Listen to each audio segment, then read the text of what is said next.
Praise the lord.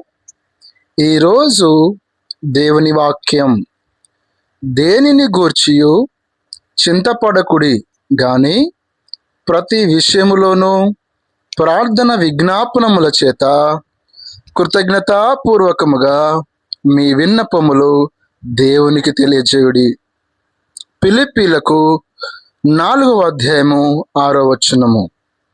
ప్రభునందు నాకు అత్యంత ప్రియులారా, ఆందోళన వద్దు, డు నాట్ వర్రీ, దేని గూర్చియు చింతపడకుడి.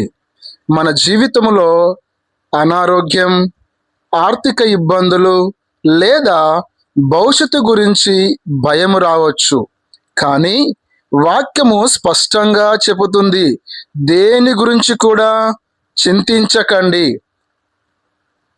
చింత అనేది సమస్యను పరిష్కరించదు, కానీ అది మన విశ్వాసాన్ని బలహీనపరుస్తుంది. ప్రతి విషయములో ప్రార్థన, ప్రేయర్ ఇన్ ఎవ్రీథింగ్, ప్రతి విషయములోనూ ప్రార్థన విజ్ఞాపనముల చేత. మనం చేసే ప్రార్థన కేవలం పెద్ద సమస్యలకే కాదు, మన జీవితంలోని ప్రతి చిన్న విషయములో ఉండాలి. విజ్ఞాపనం అంటే మన అవసరాలను దేవుని ముందు దీన మనసుతో ఉంచడం. మనకు ఏది అవసరమో ఆయనకు తెలియజేయాలి. కృతజ్ఞత కలిగిన హృదయం, విత్ థ్యాంక్స్ గివింగ్, కృతజ్ఞతాపూర్వకముగా మీ విన్నపములు తెలియజేయుడి. మనం దేవుడిని అడిగేటప్పుడు ఆయన ఇప్పటికే మన జీవితంలో చేసిన మేలులను గుర్తు చేసుకుంటూ కృతజ్ఞతతో ఉండాలి. ప్రార్థనలో కృతజ్ఞత కలిసినప్పుడు అది అద్భుతమైన ఫలితాలను ఇస్తుంది. దేవుడు మన ప్రార్థన వింటాడనే నమ్మకానికి కృతజ్ఞత ఒక నిదర్శనం.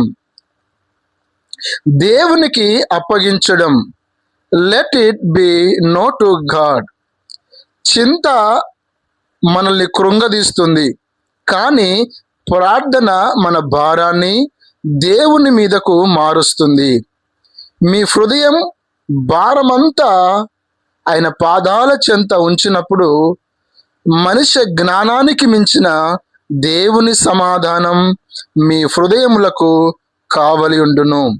కాబట్టి ప్రియ స్నేహితులారా, ఈరోజు మీ హృదయాన్ని ఏది కలవర పెడుతుందో చింతను పక్కన పెట్టి ప్రార్థనలో మోకరించండి.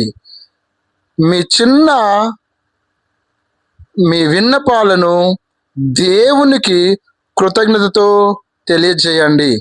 ఆయన మనల్ని నెమ్మదితో నింపుతాడు. ప్రేమగల తండ్రి, ఈ వాక్యం వింటున్న ప్రతి బిడ్డను మీరు ఆశీర్వదించండి. వారి చింతలన్నిటినీ తీసివేసి దేవా, మీ సమాధానాన్ని పొందుకునే కృపను దయచేయమని యేసయ్య నామములో ప్రార్థిస్తున్నాము తండ్రి. ఆమేన్.